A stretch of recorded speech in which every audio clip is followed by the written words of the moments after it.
অনেক সমালোচনা হচ্ছে তিনি কেন আহতদের দেখতে গেলেন না, আহতদের দেখতে যাওয়ার আগেই তিনি কেন মেট্রো স্টেশন এবং বাংলাদেশ টেলিভিশন ভবন পরিদর্শনে গেলেন। কেউ কেউ বলার চেষ্টা করছেন সরকার এবং সরকার প্রধান হিসেবে প্রধানমন্ত্রী এই জায়গাটাতে ভুল করছেন, কিন্তু বাস্তবতা হচ্ছে সরকার এই কাজটা ডেলিবারেটলি করছে।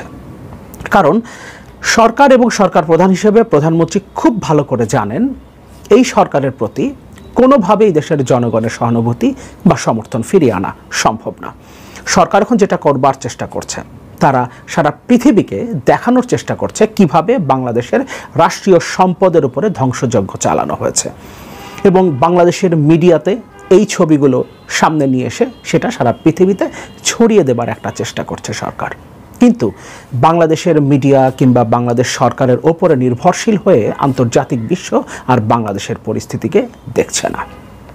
তারা তাদের মতো করে তাদের সোর্সের তথ্য সংগ্রহ করছে এবং সেই অনুযায়ী তারা কথা বলতে শুরু করেছে, এবং প্রধানমন্ত্রী শেখ হাসিনাকে অলরেডি একজন ডিকটেটর এবং অথরিটেরিয়ান গভর্নমেন্ট হিসেবে তার সরকারকে এখন যে ধ্বংসযজ্ঞ চালানো হয়েছে সরকারি বাহিনীর দ্বারা, সেটাকে গণহত্যা বলছে আন্তর্জাতিক মিডিয়াগুলো।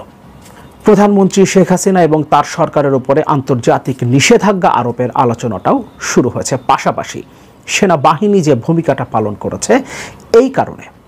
আর সবচেয়ে বড় ভুল যেটা হয়েছে সেনাবাহিনীর দ্বারা, সেটা হলো জাতিসংঘের লোগো সংবলিত জাতিসংঘের ভেহিকেল এবং হেলিকপ্টার তারা এই প্রোটেস্ট ঠেকানোর জন্য কারফিউয়ের পর তারা ব্যবহার করেছে। ফলে আন্তর্জাতিকভাবে জাতিসংঘের পক্ষ থেকে এবং গ্লোবাল ডিফেন্স কর্পোরেশনের যে রিপোর্ট, সেইখানে বলা হচ্ছে ওয়াকারুজ্জামান বাংলাদেশের সেনাবাহিনীর নবনিযুক্ত প্রধান, তার বিরুদ্ধে নিষেধাজ্ঞা আরোপের আলোচনাটা শুরু হয়েছে। একদিকে সেনাবাহিনী প্রধান এবং আরেকদিকে বাংলাদেশের প্রধানমন্ত্রীর বিরুদ্ধে আন্তর্জাতিক নিষেধাজ্ঞা, অল আউট নিষেধাজ্ঞা আলোচনাটা শুরু হয়েছে। আন্তর্জাতিক বিশ্বকে ম্যানেজ করবার জন্য সরকারের পক্ষ থেকে যতগুলো উদ্যোগ নেওয়া হয়েছে সবগুলো ফেল করেছে। বিশেষ করে কয়েকদিন আগেই পররাষ্ট্রমন্ত্রী বিদেশি ডিপ্লোম্যাটদের সাথে বসেছিলেন, তাদেরকে দেখানোর চেষ্টা করেছেন কিভাবে আন্দোলনকারীরা রাষ্ট্রীয় সম্পদের উপরে ধ্বংসযজ্ঞ চালিয়েছে, যে বয়ানটা সরকার এখন এস্টাবলিশ করতে চাইছে। কিন্তু বিদেশি ডিপ্লোম্যাটরা পররাষ্ট্রমন্ত্রীর এই বক্তব্য মেনে নেননি। এপির একটা রিপোর্ট বলছে, Diplomats confront Bangladesh Foreign Minister over violence. Synopsis: what began as a movement against politicized admission quotas for sought-after government jobs has snowballed into some of the worst unrest of Prime Minister Sheikh Hasina's tenure, with at least 163 people killed in clashes so far, according to an AFP count of victims reported by police and hospitals. এটা 22 জুলাইয়ের report. তারপরও আরও বেশ কয়েকটা দিন পার হয়ে গেছে এবং নিহতের সংখ্যাটা আরও অনেক বেড়েছে। গত কয়েকদিনে বাংলাদেশে ঘটা ঘটনাকে গণহত্যা বলে অভিহিত করেছে নিউ ইয়র্ক টাইমস।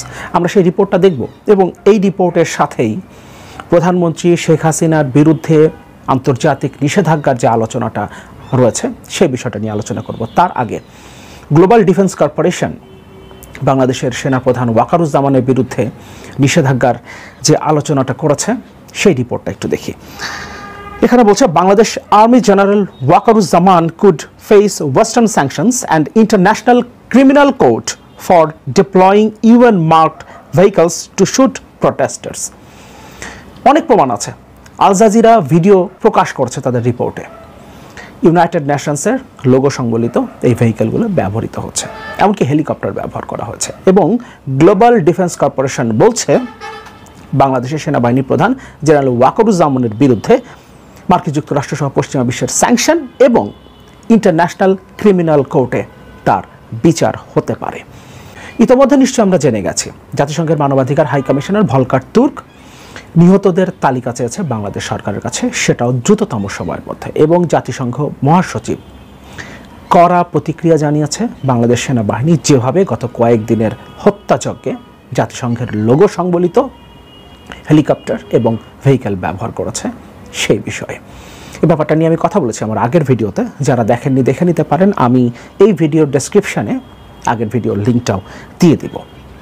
মার্কিন যুক্তরাষ্ট্রের ক্ষমতাসীন দল ডেমোক্রেটিক পার্টির একজন কংগ্রেসম্যান, একজন প্রভাবশালী কংগ্রেসম্যান লয়েড ডগেট একটা টুইট করেছেন এবং সেই টুইটের সাথে নিউ ইয়র্ক টাইমসের একটা রিপোর্ট তিনি যুক্ত করেছেন। এই জায়গাতেই প্রধানমন্ত্রী শেখ হাসিনার বিরুদ্ধে নিষেধাজ্ঞার আলোচনাটা শুরু হয়েছে। আমরা একটু টুইটটা দেখে শুরু করি। PM Hasina in Bangladesh scorned student protesters as militants who deserve deadly force. The only militant is Hasina, who ordered troops in UN peacekeeping vehicles to attack and kill students. The Biden admin must act boldly against this repression. Sanctions must be imposed. The Biden admin must act boldly against this repression. Sanctions must be imposed. এখানে তিনি the new York টাইমসের রিপোর্টটা উল্লেখ করেছেন। আমরা একটু এই রিপোর্টটা দেখি। An unbending leaders crackdown reigns carnage on Bangladesh. বাংলাদেশের গত কয়েকদিনের ঘটনা প্রবাহকে প্রধানমন্ত্রী শেখ হাসিনার ক্র্যাকডাউন, যেটা পরবর্তীতে গণহত্যায় রূপান্তরিত হয়েছে। নিউ ইয়র্ক টাইমস তাদের রিপোর্টে এভাবে হেডলাইন করেছে। Prime Minister Sheikh Hasina's response to protests has left at least 150 people dead and created the biggest challenge yet to her grip on power. প্রধানমন্ত্রী শেখ হাসিনা 150 জনকে শুধুমাত্র হত্যার নির্দেশই দেননি, এর মধ্য দিয়ে তার ক্ষমতাও চ্যালেঞ্জের মুখে পড়েছে, এ কথাটা বলছে new York Times. For those watching from outside, Prime Minister Sheikh Hasina of Bangladesh presents a compelling story. She is among the world's longest serving female heads of government, a secular Muslim in colorful saris who has fought Islamic militancy, lifted millions out of poverty and deftly kept both India and China at her side. সরকার, বিশেষ করে প্রধানমন্ত্রী শেখ হাসিনা যে বয়ানটা তৈরির চেষ্টা করেছেন এতগুলো বছর ধরে, সেই কথাটা এখানে উল্লেখ করা হয়েছে। But this seeming success has come at a heavy cost.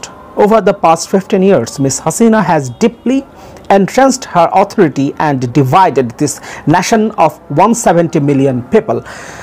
Those who kissed the ring were rewarded with patronage, power and impunity. Dissenters were met with crackdowns, endless legal entanglement and imprisonment. যারা তার সাথে ছিল তাদেরকে তিনি নানা ধরনের সুযোগ সুবিধা দিয়েছেন এবং যারাই বিরোধিতা করেছে তাদের উপরে তিনি ক্র্যাকডাউন চালিয়েছেন। The sustained protests that have convulsed Bangladesh this month are a backlash against Ms. Hasina's formula for power, absolute, disconnected and entitled. Her bloody crackdown, which has left at least 150 people dead, has created the biggest challenge over to her dominance just months after the steamrolled to a fourth consecutive term as Prime Minister. It is a crisis largely of her own making, analysts said. The student-led protests started as a peaceful expression of opposition to quotas that reserve sought-after government jobs for specific groups. The violent response to the protests by government security forces and vigilance from Ms. Hasina's party sent the country to the verge of anarchy. A curfew has been imposed. The military patrols the streets with helicopters often circling above. The internet is blocked and phone calls are severely restricted. Even in a country with an ample history of deadly political violence, Ms. Hasina's crackdown has led to what diplomats and analysts have called atrocities that are unprecedented in Bangladesh in recent decades. To many Bangladeshis, a line has now been crossed and anger at the sheer carnage seems unlikely to diminish soon. এখানে বলছে গত কয়েক দশকের মধ্যে এরকম deadly crackdown সরকার কখনোই দেশের জনগণের উপরে চালায়নি বাংলাদেশে, এবং গত কয়েকদিনে যা ঘটেছে এটাকে তারা গণহত্যা বলছে। Diplomats and officials say that the count of at least 150 dead is a conservative one. Local newspapers have tallied the deaths at closer to 200, and student protest leaders say that the toll is most likely several times that.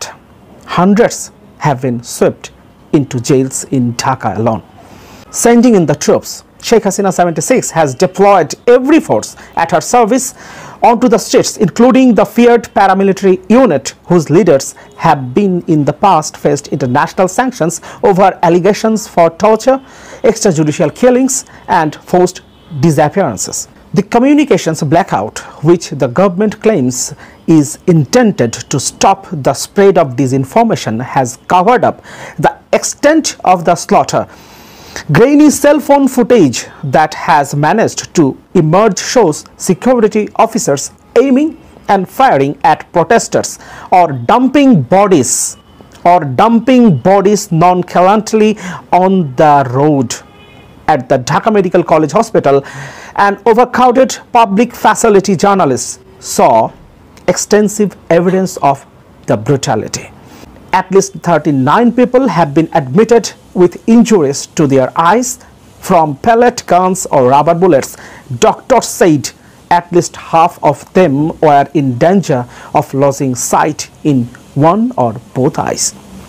New York টাইমসের মতো পত্রিকার এই রিপোর্টে সরাসরি গত কয়েকদিনের ঘটনাকে genocide উল্লেখ করা হয়েছে, গণহত্যা হিসেবে উল্লেখ করা হয়েছে, এবং এটা সরাসরি প্রধানমন্ত্রী শেখ হাসিনার নির্দেশে হয়েছে সেই কথাগুলো পরিষ্কারভাবে নিউ ইয়র্ক টাইমস বলছে। সুতরাং সরকার যতভাবে চেষ্টা করুক না কেন ভিন্ন একটা বয়ান এস্টাবলিশ করার সেটা করা সম্ভব হচ্ছে না। এবং সবচেয়ে বড় বিষয় হচ্ছে নিউ ইয়র্ক টাইমসের এই রিপোর্টটাকে যুক্ত করে মার্কিন যুক্তরাষ্ট্রের একজন প্রভাবশালী কংগ্রেসম্যান, ক্ষমতাশীল ডেমোক্রেটিক পার্টির কংগ্রেসম্যান শেখ হাসিনার উপরে এবং সরকারের উপরে স্যাংশন ইম্পোজ, ইমিডিয়েট স্যাংশন ইম্পোজের কথা বলছেন, এবং এই ব্যাপারে তিনি মার্কিন যুক্তরাষ্ট্রের প্রেসিডেন্ট জো বাইডেনের দৃষ্টি আকর্ষণ করেছেন। পাশাপাশি মার্কিন যুক্তরাষ্ট্রের স্টেট ডিপার্টমেন্ট এবং পেন্টাগনের পক্ষ থেকে যেভাবে গত কয়েকদিনের ঘটনাকে উল্লেখ করা হয়েছে, এটাকে যেভাবে জেনোসাইড হিসেবে উল্লেখ করা হচ্ছে, তাতে খুব সহসাই শেখ হাসিনার ওপর এবং গ্লোবাল ডিফেন্স কর্পোরেশন যেভাবে তাদের রিপোর্টে উল্লেখ করেছে, তাতে পরিষ্কারভাবে বোঝা যাচ্ছে বাংলাদেশ সেনাবাহিনী প্রধান ওয়াকারুজ্জামানের বিরুদ্ধেও মার্কিন যুক্তরাষ্ট্রের নিষেধাজ্ঞা এবং আন্তর্জাতিক আদালতে তার বিরুদ্ধে মামলা হবার সম্ভাবনা রয়েছে, যথেষ্ট সম্ভাবনা রয়েছে, কারণ এটা বলছে গ্লোবাল ডিফেন্স কর্পোরেশন।